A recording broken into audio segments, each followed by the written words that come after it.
Hey guys, welcome to part 3, where we're going to be talking about the Oriental Theater. Well, now it's called like the James and Nederlander Theater, so it's weird, and I don't really... What? You know what? What? I think I do know a little bit of Okay, because good. with that name. Okay, I think I yeah. did, but not... I didn't look too much into Yeah, it. I think it's only recently been renamed. It's been, like, the Oriental for, like, as long as I can remember. And, like, calling it anything else, like, it's almost offensive to me. It's like when people call the Sears Tower, like, the Willis Tower. I'm like, get the fuck out of here.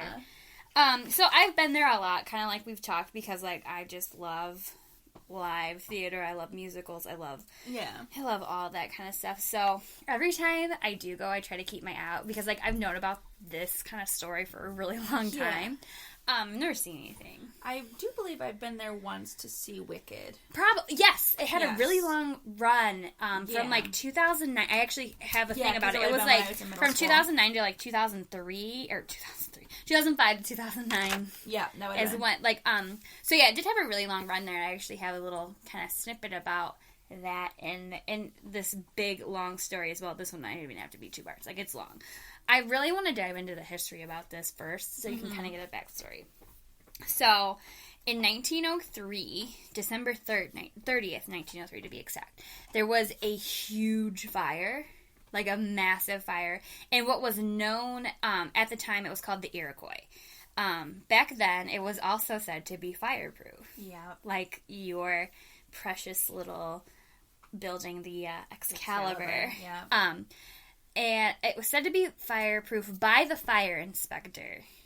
But there was an editor of a fireproof magazine that stated completely otherwise, writing that there was a lack of fire alarms and a lack of a sprinkler system. So he was like, he was really like, like he set off the alarm bells. He's like, that's incorrect. Yeah. So I think the shittiest part about, well, not the shittiest part, but like, another thing that sucks is, like, this theater opened in, like, early November. Sorry for the dinging. I have my work email up. It never leaves. So, like, oops.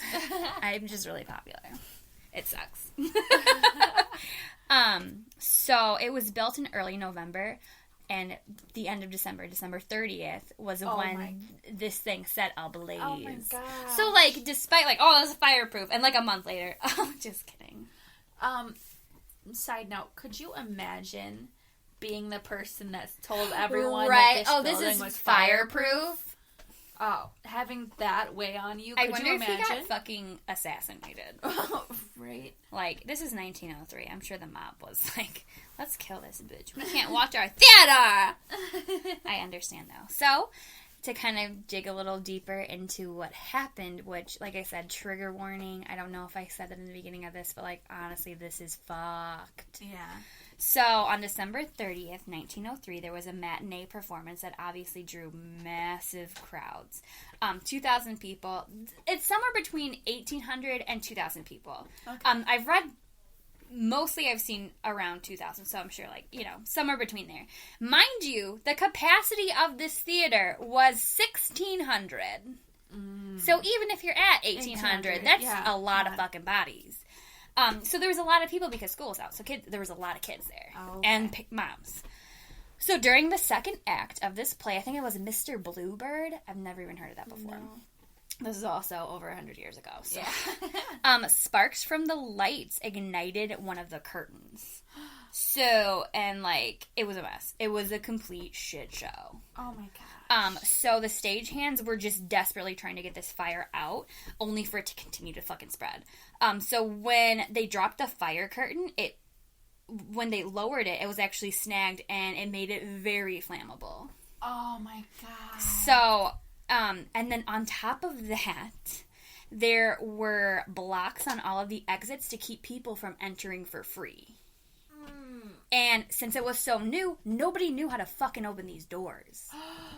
Not a fucking soul. Like, they were struggling. And because of this, honestly, many people were, like, they were trapped. And they just died. They were trapped inside of a burning fucking building. They could not get out. Oh my God, that is my worst nightmare. Now it's mine. Yeah. On top of this, there were no exit signs. There were no emergency lighting anywhere. And there were no fire escapes. and no unlocked exit routes. Like, they were... one thing I remember learning, like, in grade school, because, like, I feel like I remember, like, we did, like, a Chicago tour, and I think this was part of it, like, when we were, like, in, like, grade school. Mm-hmm. And the guide had said that because of the lack of emergency exits and emergency preparedness, many of the people that died there were actually fucking trampled to death. Oh, because people are trying because they're trying so desperately to get out. So, like, I mean, obviously, like, a lot of people burnt alive, but, like, so many of those people were trampled to death. Fucking scary. Because, like, they're just so frantic. Yeah.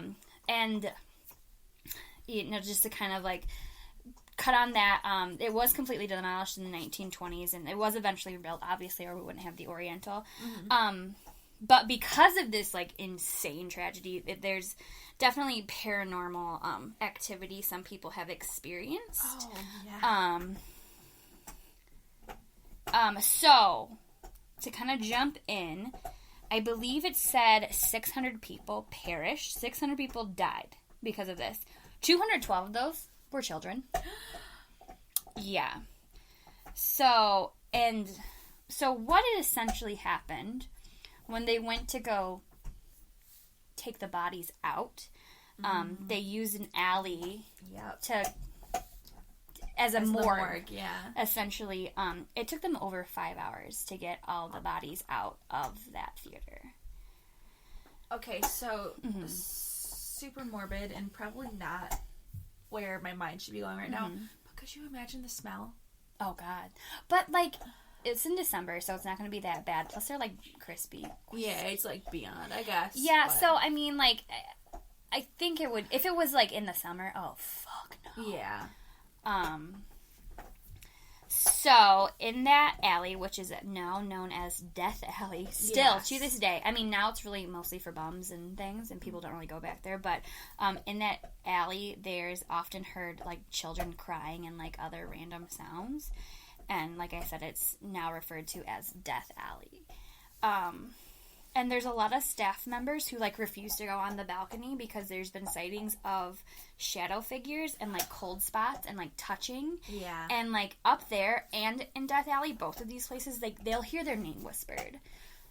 Like, and it's not even, like, just a random name. They're not even, like, George. They'd be like, like, what happened to that house? Yeah, oh, God. Shut up. Haley, God, what are we doing? And this house is fucking haunted. Why do we do this? But, like, it's eerie.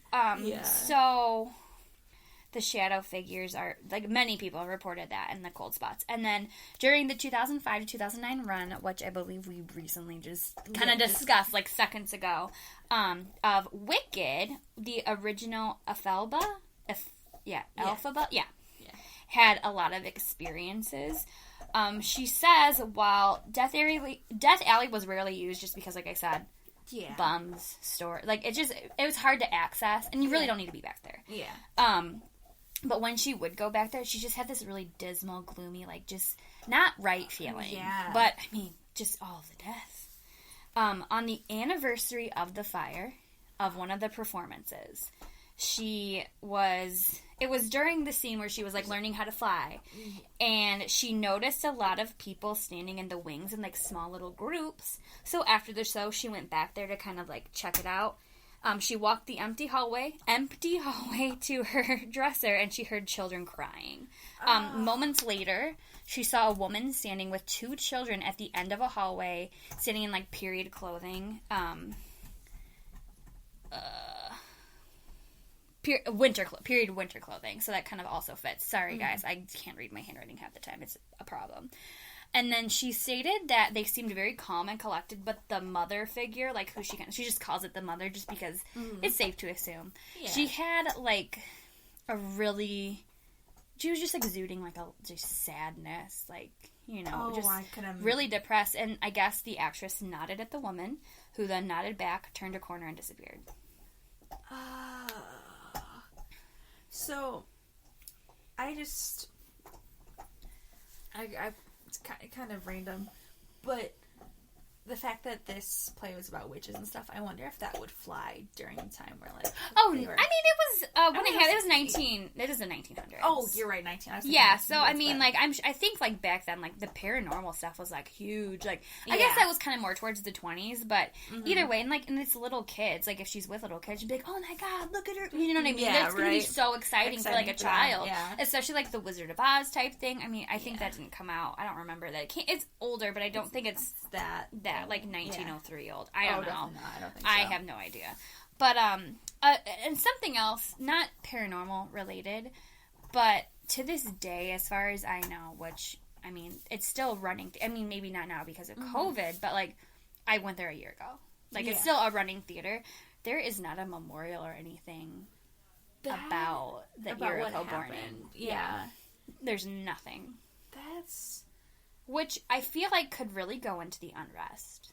Yeah, because, sure. I mean, like, this was a like, it wasn't like, this was fucking tragic. Like, I can't think of a worse way to die than combination trampled to death and burnt alive. Yeah, exactly. With no means of escape. Like, you pretty much know this is it. Yeah. I mean, luckily most of the people got out, but 600 fucking people. Like...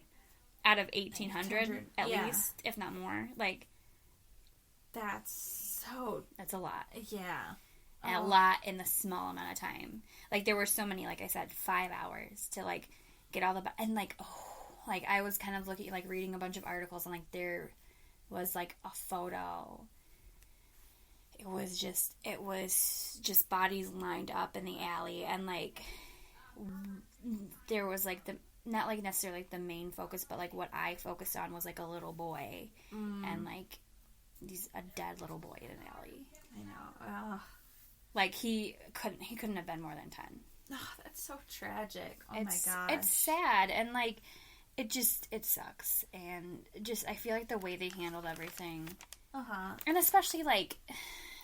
Not that you think, like, I'm not going to go into, like, my place of work expecting it to burn down. No. But this is why we have fire drills, because, like, we know. So, like, you think, I mean, yes, they were, like, 2 months old, not even. Like, they should have done something to be a little more prepared. Well, yeah, and actually, when you were listing all basically the faults of the building, I was picturing, like, when you go to the movies today, like, everything's, like, listed, the exits are, everything's, like... But, I mean, it's almost like, I wonder if, like, I'm sure this has nothing to do with it, but, like, do you think maybe they're more aware because of such a tragedy has happened? Exactly, yeah. But, I mean, like I said, like, even prior to this, the editor of that magazine was like, this is not good. This is terrible. Like, so, obviously, there were means of making things apparent. Oh, yeah. So, I mean... And, like, obviously, like, there's no good time for this to happen.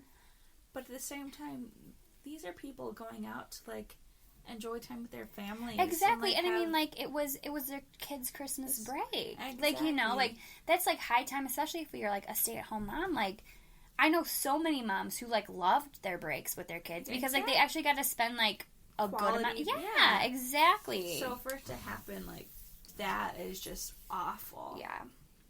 And then, like, think about, like, just both ends of it. Like, as a child, like, you look to your mom for, like, safety and comfort. And it's like, what do we do? And mom's just like, oh my gosh, they're looking to me right now. What do we do? I'm not a parent, obviously, but, like, what do you do to, like, comfort somebody and, like, right? Where it's like, we're going down. Yeah. Do you tell them that everything's going to be okay? Like, I know. Do you, like, lie to them, I guess? I know. It's rough. I'm just, like, getting chills just talking about it now. But that was the Oriental. So this will conclude part 3.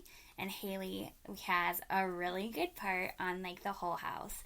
So I'm really excited to hear more about that. Because I do know a little bit about it. We actually learned about it in school. Did you? Oh, really? Yeah, my side of a weird fucking school. Which is weird because it's, like, one of the top in the state now. Not, like, number 1, but, like, it's up. So I'm like, I gotta stay in Coal City. Or I gotta stay here so my kids can get a good-ass education.